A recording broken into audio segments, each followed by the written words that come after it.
আসসালামু আলাইকুম প্রিয় বন্ধুরা, আজকে আমরা দূরত্ব স্মরণ নিয়ে আলোচনা করব।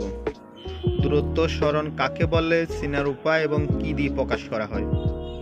প্রথমত আসি দূরত্ব। দূরত্ব হচ্ছে কোনো বস্তুর বা ব্যক্তির যে কোনো দিকে অতিক্রান্ত পথই হচ্ছে দূরত্ব। অর্থাৎ সে সোজা হোক, বাঁকা হোক, বক্রপথে হোক, যে কোনো পথে যে কোনো দিকে অতিক্রান্ত পথটাই তার দূরত্ব। আমরা যদি লক্ষ্য করি চিত্র 2-তে এ থেকে বি পর্যন্ত বস্তুটি আঁকা বাঁকা পথে এ থেকে বি পর্যন্ত পৌঁছলো। এক্ষেত্রে যদি বস্তু 10 মিটার পথ অতিক্রম করে তাহলে বস্তুটির অতিক্রান্ত দূরত্ব হচ্ছে 10 মিটার। অপরদিকে যদি আমরা 1 নং চিত্র লক্ষ্য করি, এক্ষেত্রে আমরা দেখতে পাবো এ থেকে বি পর্যন্ত দূরত্ব দেখানো হচ্ছে, এটা হচ্ছে স্মরণ। অর্থাৎ বস্তুর বা ব্যক্তির যে কোনো নির্দিষ্ট দিকে অতিক্রান্ত পথকে বলা হয় স্মরণ। অর্থাৎ যে কোনো একটা নির্দিষ্ট দিকে অতিক্রান্ত দূরত্ব হচ্ছে স্মরণ। অর্থাৎ বস্তু আদি এবং শেষ অবস্থানের মধ্যবর্তী সরলরৈখিক দূরত্বটাকে আমরা বলতে পারি স্মরণ। আদি এবং শেষ অবস্থানের মধ্যবর্তী দূরত্ব। তাহলে আমরা এখান থেকে বুঝতে পারলাম স্মরণ হচ্ছে নির্দিষ্ট দিকে নির্দিষ্ট পথ এবং আদি এবং শেষ অবস্থানের মধ্যবর্তী দূরত্ব। আর দূরত্ব হচ্ছে যে কোনো দিকে অতিক্রান্ত পথ। এখানে মজার ব্যাপার হচ্ছে বস্তুর স্মরণ শূন্য হলেও দূরত্ব কখনো শূন্য হয় না। অর্থাৎ স্মরণ শূন্য হতে পারে কিন্তু দূরত্ব কখনো শূন্য হয় না। কেন?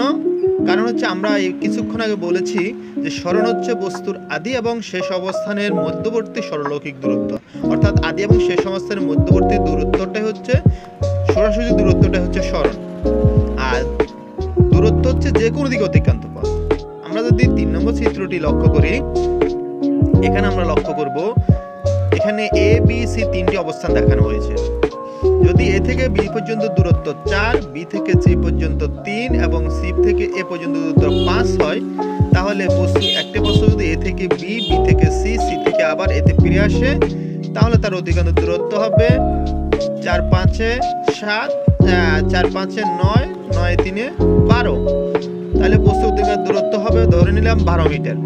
কিন্তু বস্তুটি এ থেকে ঘুরে আবার এতে ফিরে আসলে তার আদি এবং শেষ অবস্থানের মধ্যবর্তী কোনো সরলরৈখিক দূরত্ব নেই।